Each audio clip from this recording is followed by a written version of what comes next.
Hey, this is your girl, BB from the streets, bringing you all that tea.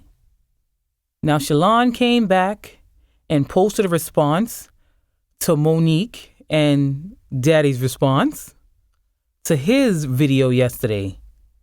And this is what he had to say. Gonna get straight to it. Hi, I'm Shalon. So, I find it unique that my video was in response to my mother and not her husband, but yet he still had the most to say, which isn't uncommon. I also find it unfortunate that my mother does not seem to speak on her own. The only two worlds that I know where daddy is used is for children speaking with their fathers and women acknowledging their pimps. Her husband starts off by literally doing the very thing that I said that they would do, which honestly kind of made me feel as though their response was ironic because they validate my original video. Either A, she has some newfound moment of clarity, or B, she retreats back to daddy. In her retreat back to him, though, he does not acknowledge what I did say, but instead begins to create a new narrative of things that I did not say, which negates the effects of a response video. The two of you essentially created a new video rather than actually respond to what was actually said. You also brought up my father. My father, though, is not doing interviews talking about me. In quick regards to the three sons comment, under the context in which your husband was speaking, by your rationale, Ma, he should have easily had no problem saying four sons, especially since you say he knew me before I knew me. The two of you can sometimes come off as seekers of weak levels of empathy from others while at the same time sidestepping any accountability that one may need to take to attempt to address what I said to another man while also trying to make your wife victim number one has nothing to do with you. My father did not need you to speak for him. You're her daddy, not his. My mother has been speaking on our relationship for years, so to imply that only one side of a story was told when there are several articles and interviews throughout the internet discussing my strained relationship with her, filled with quotes from your wife speaking directly about me while also providing vague context and downplaying the impact of an uninterested mother. I am 33 years old and have had ample opportunity to go to the media and tell some BS story for a BS amount of money, but instead I am on TikTok expressing my feelings for free. If the two of them were paying attention, I literally explained in my first video why I am responding using TikTok, and I should not have to repeat myself. My mother also states there are some people that are saying, oh, you should be ashamed of your mothering skills. You should be ashamed of yourself. This is what I say. Let's let it play out, because the same ones that were saying, oh, I was crazy, I was deranged, we watched it play out. So just like with my son, we're going to watch this play out. First of all, who the hell is we if it ain't you and I reconciling our relationship? Second of all, it's power in a word. Nobody is playing, but I can understand why you would use that word specifically. As you stated in the Clip Shay Shay interview, you had the mentality of a 15-year-old child. You required a man to raise you, and you were acting like a little girl. These are your words. It doesn't matter what context I have them in. This is how you thought of yourself as a grown adult who was someone's mother. Last time I checked, Monique fans, a 15-year-old grown adult who acts like a child but is in search of their daddy, they don't typically make efficient parents. But hey, I could be wrong. On a more serious note, to sit there and allow your daddy to address my mental health in a weak attempt to pass my response off as a moment is disturbing and insulting to those of us who do have mental health issues. The way I presented myself was no different than my mother and her daddy presented themselves when addressing D.L. Hughley.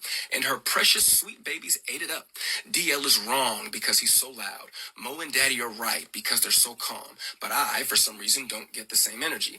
To simply try to call me crazy is dismissive and cowardice. Attacking somebody's mental status is a clear sign that you have zero to stand on. Furthermore, what kind of person still has a text message from their wife's son that is over 2 years old, still in their phone, saved just for the purpose of re-showing it to him? What I specifically remember about that message is that at the end of it, you said something along the lines of, if you don't respond, I understand. I could care less about what your message was about, but for you to say in the message, if you don't respond, I understand. Why was it then that when you and I did speak, after that message was sent, the first question out of your mouth is, hey man, how come you didn't respond to my text message? I found that to be very unique, but I did not need an explanation on how to speak to women or how to listen to women. That was not what that situation was about. My mother showed me how conceited she is in that situation that you were referring to. For a woman to villainize the actions of her son for being a man and a father to his new family simply because she had not heard from him in 2 days, as though her phone was broken and she could not check on Me, because last time I checked, I was a new parent. I didn't get a new house. I didn't go on vacation. I didn't just get a new game system. I had a baby. And in those 2 days that you did not hear from me, I was handling my business as a man and a father.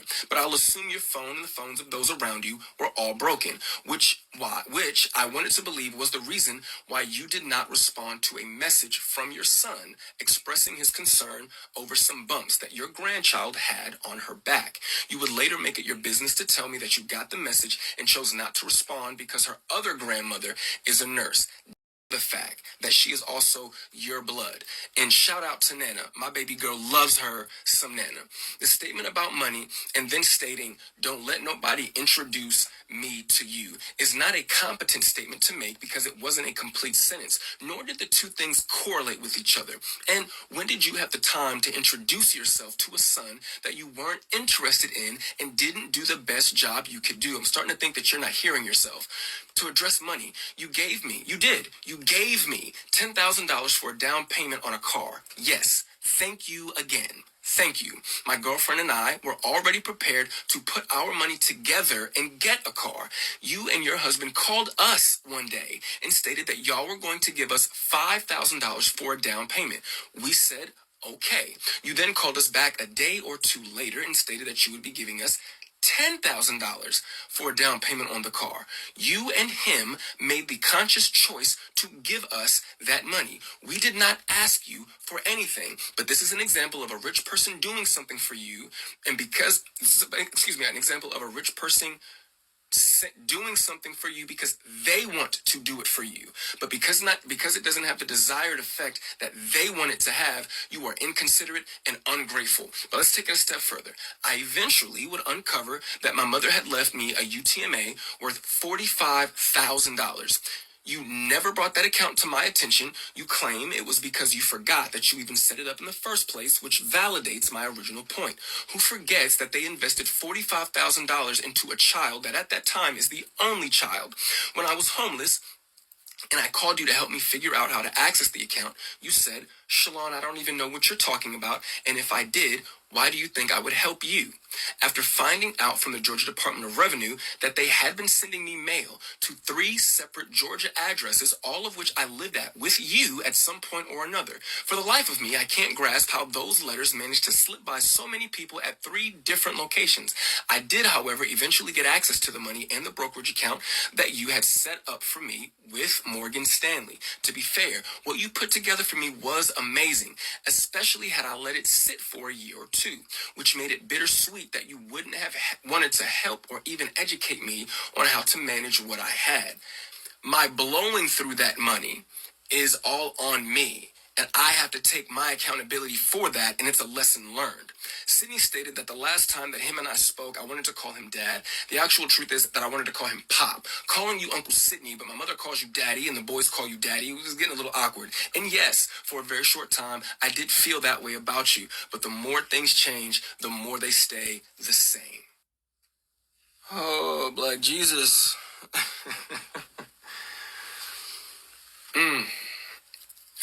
I do just want to really quickly give a really, really big thank you to the support that I've received throughout this. I didn't think that that was something that was going to happen. I didn't make that video to have a tennis match with my mother. I do not plan on making any more videos. This is it. I've said what I wanted to say. To me, if you're not going to acknowledge, you've already shown me that you don't care enough to acknowledge what I did say. So I definitely don't have the expectation that you're going to acknowledge now what I'm saying. So it is what it is. But once again, I want to say thank you again, man. That day before I posted that original video, I went to sleep with 25 followers that I probably could name all. I could probably name all 25 of those people. I think I have over like 12,000 followers now. That's really cool, man. I really appreciate that. But I just can't say thank you enough. I know I sound like a broken record, but I do appreciate the love. And best of luck to my mother and Sydney. And I hope that the Cat Williams tour is incredible. I really, really do. But when it comes to me, I am going to enjoy being a dad and being a man and just going through life, man. I don't want to be famous or notorious for being someone's neglected kid. I don't want that to be my story, and I only said what I said just to provide context, not to become anything. But y'all be safe, man. Peace. I agree with Shalon because watching Monique and Daddy's response, I was like, where are we going with this? Like, I thought we was talking about your son at this point, but then it started veering off and going into a whole nother situation. But the things he brought up about his mental health and giving his money, and I'm glad Shalon addressed that. You know, that's not something you should say on the internet about somebody's mental health. Because if you're really worrying about your son's mental health, you should try to get him help for his mental health. And Shalon explaining the money situation is like he said, if him and his girl was going to put the money up for the car and then you all of a sudden said, oh, I want to give you $5,000 and you come back and I want to give you $10,000, you don't think nothing's wrong with that as your parent helping you out or your parents helping you out, offering to help you out. You just feel like, I didn't call them and ask them for any of this. They offered it to me. So you shouldn't bring up the money situation because at the end of the day, he's your child you brought into this world. Yes, he may be a grown man, but sometimes when you see a child falling down, you need to be there to help pick them up. Lend a helping hand. But it's like he said, and I always tell people this about the cell phone or phones. Phones work two ways. I know parents will say sometimes to kids like, oh, you haven't called me lately, but ma, your phone is not broken. Or whoever you're around, I know somebody has to have a working phone. And you see this young man having a baby, he just had a baby. He may be overwhelmed. He may be looking for your guidance as a parent because you've been through the situation multiple times already. So him and his new family may be a little overwhelmed and not knowing what to do. So to be upset with him about him not calling you, that's a little trivial, Monique. But again, I hope that they'll be able to come back together as a family because as time goes on, you're missing out on your grandchild. And your grandchild has nothing to do with any of this situation, and she's losing out from having another grandmother. And yes, he says, shout out to Nana. It's always great to have a Nana, but you can always have Nana and Grandma. So hopefully everything can be worked out. Hopefully they can come to understanding because life is too short and nobody's promised tomorrow.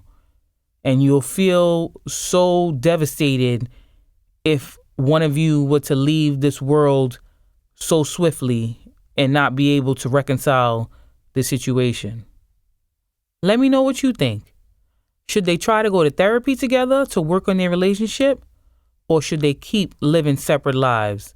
Leave a comment down below, hit like, share, subscribe, and don't forget to ring that bell.